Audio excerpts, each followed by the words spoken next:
திரு பரந்தாமன், முதலமைச்சர் தமிழ்நாட்டில் கட்டாயம் குடியுரிமை திருத்த சட்டத்தை அமல்படுத்த மாட்டோம்னு சொல்றார். ஆனா இது மத்திய அரசின் கட்டுப்பாட்டில் இருக்கு குடியுரிமை. எந்த அளவுக்கு சாத்தியம் முதலமைச்சருடைய முடிவு? அதாவது இந்த எனாக்ட்மெண்ட்டே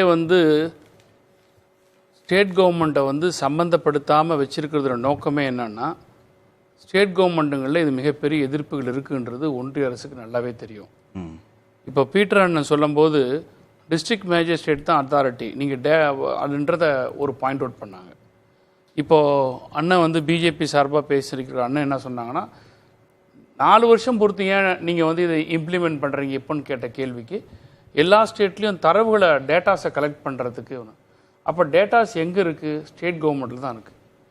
எல்லா சட்டத்துக்கும் சரி, ஒரு நில ஆர்ஜிதம் பண்ணுறதுனாலும் சரி, எந்த ஒரு நடவடிக்கை இருந்தாலும் அந்த மாவட்ட ஆட்சியர் தான் அத்தாரிட்டி.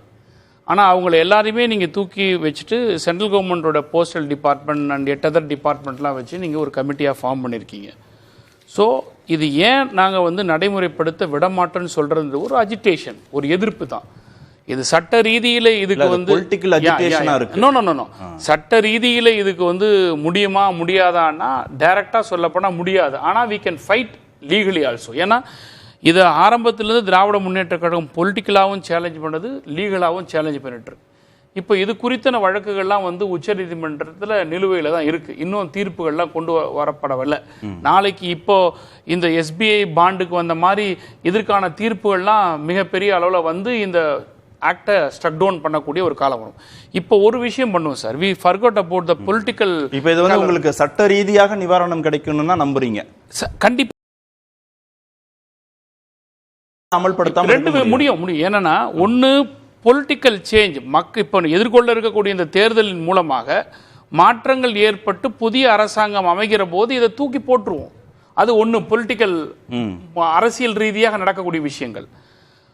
சட்ட ரீதி என்னும் போது ஆல்ரெடி பெண்டிங்கில் இருக்கக்கூடிய அந்த உச்சநீதிமன்றத்தில் வழக்கு வரும்போது இது முடுக்கும். இது இது யதார்த்தமான விஷயம். அதை தாண்டி ஒரு விஷயம் சார், இந்திய அரசியலமைப்பு சட்டம் வடிவமைக்கப்பட்டது ஒரு மதத்தை சார்ந்த ஒரு நாடே அல்ல. இது மதசார்பற்ற நாடுன்னு தான் நம்ம சொல்கிறோம், செக்யூலர் கண்ட்ரி. ஆனால் 1955 ஆஃப் சிட்டிசன்ஷிப் ஆக்டில் எங்கேயுமே மதத்தை குறித்தான விஷயங்கள் எதுவுமே கிடையாது. நீங்கள் சிட்டிசன்ஷிப் ஒருத்தர் கொடுக்கணும்னா அது எதுக்கு எப்படி கொடுக்கணுன்ற வரைமுறை சொல்லப்பட்டதில் மதத்தால் பாதிக்கப்பட்டவர்கள் என்று குறிப்பிடப்படவே இல்லை. ஆனால் இப்போது இங்கே நீங்கள் ஒரு அமெண்ட்மெண்ட் கொண்டு வரதை பற்றி யாருக்கும் எந்த மாற்று கருத்து இல்லை. நீங்கள் பிற நாட்டை சேர்ந்தவர்களை கொண்டு குடியுரிமை கொடுப்பதை பற்றில யாருக்கும் மாற்று கருத்து இல்லை. திராவிட முன்னேற்ற கழகத்தினுடைய நிலைப்பாடு நாடாளுமன்றத்தில் என்ன சொல்லியிருக்காங்கன்னா, எங்களுடைய எம்பிஸ் 3 விஷயம் தான் சொன்னாங்க. ஒன்று, நீங்கள் நாடுகளை சேர்த்திருக்கக்கூடிய அண்டை நாடுகளில் இலங்கையை சேர்த்துக்குங்க. 2, மதத்தால் துன்புறுத்தப்பட்டவர்கள் என்று சொல்லக்கூடியது முதல்ல மதத்தாலுங்கிறத வைக்கக்கூடாதுன்றோம் நாங்கள். சார் நான் என்ன கேட்குறேன், முதல்ல இது முடிச்சுட்டு அதுக்கு வரேன். மதத்தால் துன்புறுத்தப்பட்டவர்கள் என்று போடும்போது நீங்கள் மதத்தை வைக்காமல் நீங்கள் முஸ்லீம்களை புறந்தள்ளக்கூடாதுன்றது ஒரு 2வது பாயிண்ட். 3வது பாயிண்ட்டு, நீங்கள் மதத்தின் அடிப்படையில் போகக்கூடாது அப்படிங்கிறது எங்களுடைய பாயிண்ட்டு. சார் இப்போ நான் கேட்குறேன், நீங்கள் சொன்ன மாதிரி மியான்மாரில் ரோஹிங்கியாங்கிறவும் முஸ்லீம்ஸ் தான். அங்கே மியான்மாரில் இஸ்லாமிய கண்ட்ரி தான். அது இப்போ வெறும் மதத்தால் மட்டுமே ஒருத்தன் பாதிக்கப்படுவானா? பொலிட்டிக்கல் ப்ராப்ளம் இருக்கலாம், இனம் எழுச்சி ப்ராப்ளம் இருக்கலாம், அல்லது மொழி சார்ந்த ப்ராப்ளம் இருக்கலாம், அல்லது வேறு ஏதாவது சோஷியல் காசஸ் ப்ராப்ளம் இருக்கலாம். ஒரு நாடு அகதிகளாக வரக்கூடியவர்களுக்கு ஆதரவு அளிக்க வேணும், பாதுகாப்பு அளிக்க வேணும். அந்த நாட்டோட பார்வை பொதுவாக இருக்க முடியுமே தவிர மதத்தின் பார்வையில் இருக்கக்கூடாது. இதுதான் எங்களுடைய அடிப்படை வாதமா இருக்கு. இல்ல, இந்த கேள்விகளை எதிர்க்கட்சிகள் வச்சீங்க. ஆனாலும் நாடாளுமன்றத்தின் 2 அவைகளிலும் அது நிறைவேறிச்சு. மசோதா நிறைவேற்றி குடியரசுத் தலைவரும் ஒப்புதல் கொடுத்தாச்சு, அந்த சட்டமா வந்துருச்சு. என்ன நீங்க அவங்க மேல சார்ஜ் வைக்கிறீங்கல்ல, மத அடிப்படையில பிளவுபடுத்துறாங்க மக்கள். அதே மாதிரி பாஜகவும் எதிர்க்கக்கூடிய கட்சிகளையும் அந்த சார்ஜ் எப்படி வைக்க முடியும்? சிறுபான்மை மக்களை தூண்டி விடுறீங்க. இல்லைங்க, நான் என்ன கேட்கிறேன், தூண்டுறது யாரு மதத்தின் அடிப்படையில் ஒரு சட்டத்தை கொண்டாடுது? நீங்க எல்லாருக்குமான விஷயமா நீங்க கொண்டு வந்தா யார் இதை பத்தி ஆபத்து இல்லைன்னு சொல்றாங்க. எப்படி ஆபத்து? இந்தியாவில் இருக்கக்கூடிய இஸ்லாமிய மக்களுக்கு ஆபத்து இல்லை, ஆனா ஆபத்துன்னு தொடர்ந்து எதிர்க்கட்சிகள் சொல்லிட்டே இருக்காங்க. என்ன கேட்கிறேன், முதல்ல மதத்தின் அடிப்படையில் ஒரு சட்டத்தை கொண்டு வரதே தப்புன்னு தானே சொல்கிறோம். இப்போ நீங்கள் 1 லட்சத்துக்கும் மேற்பட்ட இலங்கை அகதிகள் தமிழ்நாட்டில் தமிழர்கள் இருக்கிறாங்க சார். அவங்க தமிழ் பேசுகிறாங்க தமிழர்கள். இந்து மதம் பிராக்டிஸ்ல இருக்கு, பௌத்த மதத்தால் பாதிக்கப்பட்டவர்களும் இருக்கிறாங்க. இந்த இடத்துல வந்து பல டிகேட்ஸா, கிட்டத்தட்ட 3 டிகேட்ஸ்க்கு மேல இவங்க வசிச்சுட்டு இருக்கிறவங்களும் ஒரு குடியுரிமை இல்லாம இருக்கிறாங்க. ஆனா தமிழ்நாடு மட்டும்தான் இந்த சட்டங்களெல்லாம் இல்லாமையே அவங்களுக்கு பட்ஜெட்ல நிதி ஒதுக்கி அவங்களுக்கு வேலை வாய்ப்புகள் ஏற்படுறோம், இலங்கை அகதிகளுக்கு இடஒதுக்கீடு கொடுக்குறோம், அதுக்கப்புறம் அவங்களுக்கு வந்து கல்விக்கு ஏற்பாடு, ஆல் பேசிக் இன்ஃப்ராஸ்ட்ரக்சர் ஃபெசிலிட்டிஸ் பண்ணி கொடுக்குறோம். ஆனா இதே ஒன்றிய அரசு இதை அவங்களுக்கு ஒரு குடியுரிமை வழங்கியிருந்தாங்கன்னா ஆட்டோமேட்டிக்காக அவங்க ஆஸ் லைக் அதர் சிட்டிசன் இவங்க போய் வாழ முடியும். நான் கேட்குறேன் சார், இதை வந்து பிஜேபி வந்து வெளிப்படையாக வந்து யாருமே பேச மாட்டாங்க. நான் கேட்குறேன், நீங்கள் ஒரு குடியுரிமை சட்டத்தை கொண்டு வருவதற்கு ஏன் மதத்தின் பெயரால் வைக்கிறீங்க? அதாவது வந்து அப்போ கிறிஸ்டியன் பாதிக்கப்படுறாங்க, இந்து பாதிக்கப்படுறாங்க, பாரசீகம் பாதிக்கப்படுது, ஜெயின் பாதிக்கப்படுது, பௌத்தம் பாதிக்கப்படுது. அப்போ மதங்கள் அடிப்படையில் பாதிக்கப்படக்கூடியது முஸ்லீமும் ஒரு மதம்.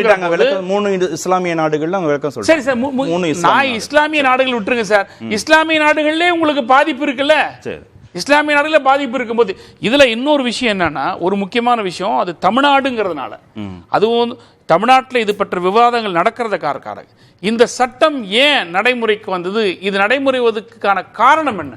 நீங்க நாடாளுமன்றத்தில் வந்து மக்களவையில் வந்து பாரதிய ஜனதாவுக்கு பெரும்பான்மை பலம் இருக்கு, அதை நிறைவேற்றிட்டாங்க. ஆனா இன்னைக்கு தமிழ்நாட்டில் பேசக்கூடியவங்க நம்மளால இம்ப்ளிமெண்ட் பண்ண முடியுமா பண்ண முடியாது நீங்க ஒரு கேள்வி கேட்டீங்க. அதுக்கு நான் வந்து நேரடியா ஒரு பதில் சொல்லணும். இதற்கான ஒரு பாதிப்பை ஏற்படுத்தியது தமிழ்நாடு. ஏன் எப்படி? நீங்க வந்து ராஜ்யசபால வந்து திராவிட முன்னேற்ற கழகத்துக்கு வெறும் 4-5 மெம்பர்ஸ் தான் இருக்கிறாங்க. ஆனா இதுல அமெண்ட்மெண்ட் கொண்டு வந்து நாங்க கேட்கும்போது அதையும் நிராகரிச்சாங்க. இதுல இருக்கக்கூடிய பிரச்சனைகளை எடுத்து நாங்க விவாதித்த பிறகு திமுக நாடாளுமன்ற உறுப்பினர்கள் கொண்டு வந்த அந்த பிரச்சனையை எழுப்பியதன் காரணமா 105 பேர் நாங்க கொண்டு வந்த திருத்தம் இந்த மசோதாக்கு எதிராக ஓட்டு போடுறாங்க, 125 பேர் ஆதரவா ஓட்டு போடுறாங்க. அந்த 125 பேர் ஆதரவுல 11 பேர் அதிமுக, இன்னைக்கு இருக்கிற எடப்பாடி பழனிசாமி கட்சி. அந்த 11 பேர் மட்டும் தமிழ்நாட்டினுடைய திமுக கழகத்தை கொண்டு வந்த அந்த தீர்மானத்தை வலியுறுத்தி எதிர்த்து ஓட்டு போட்டிருந்தாங்கன்னா இன்னைக்கு ஒரு நிமிஷம் சார், இன்னைக்கு இந்த சட்டமே சபையில இல்லன்னா அதுக்கு யார் பொறுப்பு சார்? நீங்க கேட்டுங்க தனியா, சபையில இல்லன்றதுக்காக நான் வாய் பொத்திட்டு போக முடியாது. இந்த படுபாதக செய்த பெரிய துரோகம் அதிமுகங்கறனால தான் இன்னைக்கு இவ்வளவு பெரிய ஒரு கேடு நமக்கு. இது அதிமுக சார்பா இல்லன்னா நான் என்ன பண்ண, அவங்க வரலன்னா நாங்க என்ன சார் பண்ண முடியும்? அதுக்காக நான் பேசாம உட்கார முடியுமா? அது வச்சிருக்க இந்த படுபாதக செயலை செஞ்சது எடப்பாடி அதிமுக கட்சியினால தான் இவ்வளவு பெரிய ஒரு கேடு வந்ததே தவிர இல்லன்னா இந்த சட்டம் குப்பை தொட்டிக்கு போயிருக்கும் இன்னைக்கு.